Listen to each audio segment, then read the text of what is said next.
சுண்டைக்காய் உருவத்தில் சிறியதாக இருந்தாலும் அதில் அடங்கியுள்ள நன்மைகளின் பட்டியல் மிகப்பெரியது. சுண்டைக்காயின் லேசான கசப்புச் சுவை சிலருக்கு பிடிக்காது என்ற போதும் சுண்டைக்காயில் புரதம், கால்சியம், இரும்புச் சத்துக்கள் நிறைந்துள்ளன.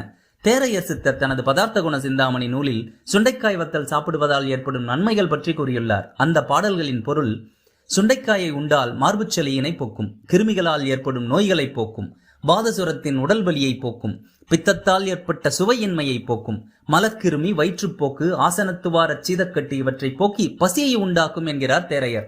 10 சுண்டை வத்தலை நெய் அல்லது நல்லெண்ணெயில் வறுத்து ஒவ்வொன்றாக மெதுவாக நன்கு மென்று ரசித்து சாப்பிட வேண்டும். இதை 3 நாட்கள் தொடர்ந்து சாப்பிட வேண்டும். பின்பு ஓரிரு நாள் இடைவெளி விட்டு மீண்டும் 3 நாட்கள் சாப்பிட வேண்டும். தனியாக சுண்ட வத்தலை சாப்பிடுவது கஷ்டமாக உள்ளது என்று கூறும் அன்பர்கள் 10 சுண்டை வத்தலை நெய் அல்லது நல்லெண்ணெயில் வறுத்து பொடியாக்கி சோற்றுடன் பிசைந்து சேர்த்து சாப்பிடலாம்.